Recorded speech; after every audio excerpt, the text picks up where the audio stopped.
Selamat malam, Ibu Bapak dan Saudara yang dikasihi dan dikasihi Tuhan Yesus Kristus. Selamat berjumpa kembali dengan saya, Pendeta Hosea, dalam doa malam bersama Selasa 20 Juli 2021. Kali ini kita akan mengangkat tema berusaha terus berbahagia. Mari kita bersatu di dalam doa. Terangilah hati dan pikiran kami ya Tuhan, di saat kami bersama-sama menyatukan hati menghadap hadirat-Mu. Di situasi yang sungguh tidak mudah ini, topanglah kami tetap memiliki kesukacitaan yang dari Engkau. Bimbinglah kami dengan terang firman-Mu. Dalam Yesus Kristus, Sabda yang telah menjadi manusia, kami berdoa. Amin. Ibu Bapak dan Saudara-saudara, kita akan mendasarkan doa kita atau persekutuan kita dalam terang firman Tuhan sebagaimana tertulis di dalam Kisah Para Rasul pasal 20 ayat yang 17 sampai dengan ayat yang ke-38. Namun saya akan membacakan pada ayat yang ke-35 sampai dengan yang ke-36 saja. Yang demikian. Dalam segala sesuatu telah kuberikan contoh kepada kamu, bahwa dengan bekerja demikian kita harus membantu orang-orang yang lemah dan harus mengingat perkataan Tuhan Yesus. Sebab Ia sendiri telah mengatakan, adalah lebih berbahagia memberi daripada menerima.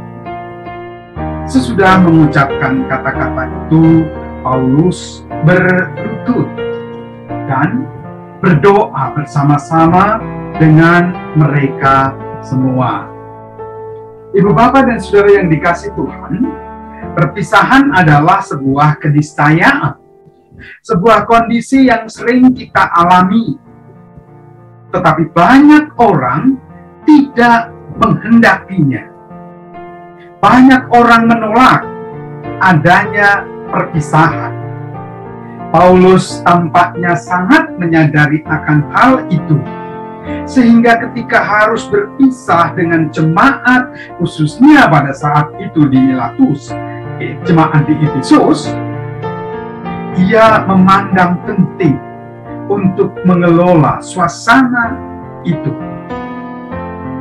Ketika ia atau Paulus berjuang memberitakan Injil Kerajaan Allah, membimbing orang dalam pertobatan kepada Allah dan percaya akan Yesus Kristus, Sang Penebus, yang telah bangkit dari antara orang mati, baik di daerah Asia Kecil maupun di daerah Yunani di Eropa.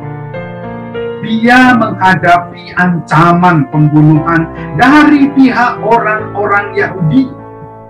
Kisah 20 ayat yang ke-19. Yang menarik, Paulus justru ingin dan harus ke Yerusalem.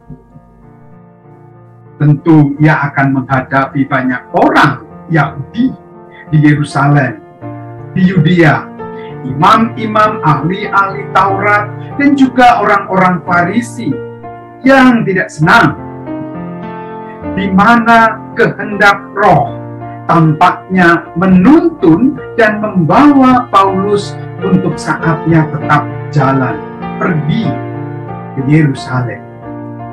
Ini yang ia sampaikan sebagai yang menjadi atau dirinya menjadi tawanan Roh, mengikuti kehendak Roh.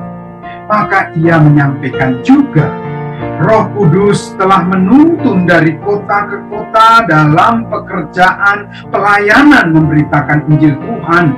Dan kali ini ia menyatakan, Roh itu menyatakan bahwa penjara dan sengsara menunggunya, menunggu Paulus. Suasana di atas, saudara-saudara, sungguh tidak mengenakan. Tetapi itulah kenyataan yang harus dihadapi, yang harus mereka hadapi. Baik Paulus penatua di Efesus yang bersama-sama. Pada kesempatan itu pun, para murid atau pengikut Paulus yang bersama-sama di Miletus pada saat itu. Meski demikian, Paulus ingin mengelola suasana itu untuk membesarkan hati, memberi semangat, serta menyampaikan nasihat, agar tidak menjadikan kecil hati dan putus asa,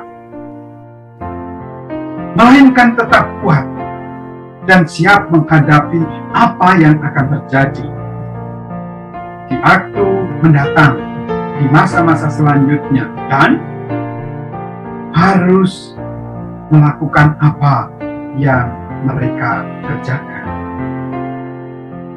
Ibu, Bapak, dan Saudara, meski kondisi ke depan terasa lebih berat, tetap percaya dan menjadi pelaku firman-Nya. Demikian harapan Paulus kepada penatua dan juga jemaat di Efesus. Dan ia menutup nasihatnya dengan menyampaikan teladan Tuhan Yesus, serta menyampaikan firman-Nya, adalah lebih berbahagia memberi daripada menerima. Lalu Paulus berteduh bersama mereka dan berdoa.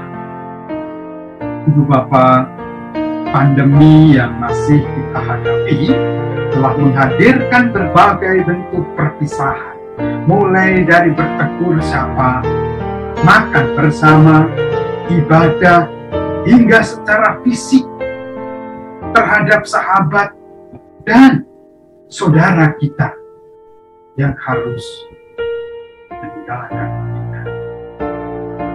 Mereka yang kita cintai.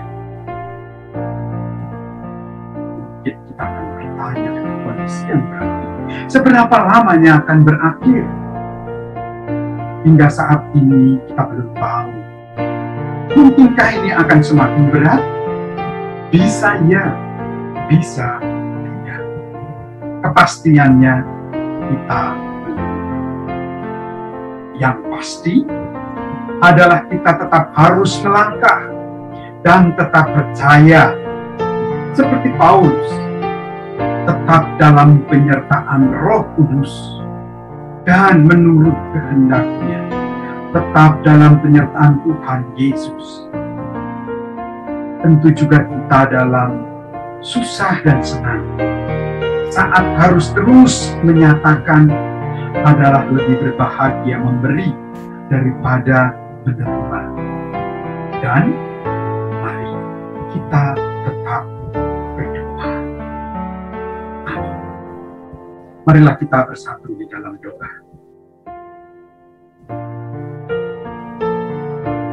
Ya Tuhan, terus tuntun dan pimpinlah kami untuk mengelola dan menghadapi pandemi, situasi yang telah menghadirkan perpisahan-perpisahan di dalam kehidupan kami.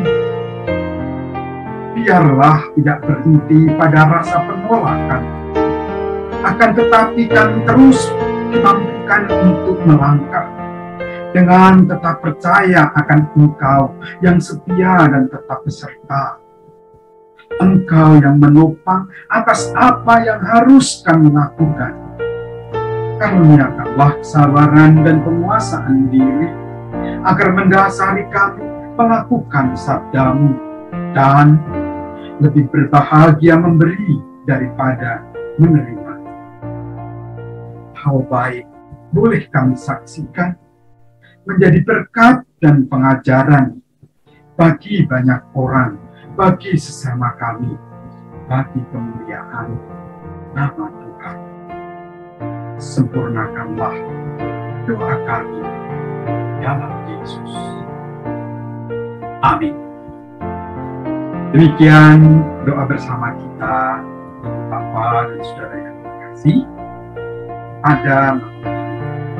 Tetaplah percaya, Roh Kudus terus menuntun kita. Selamat malam, salam sehat, selamat beristirahat, Tuhan Yesus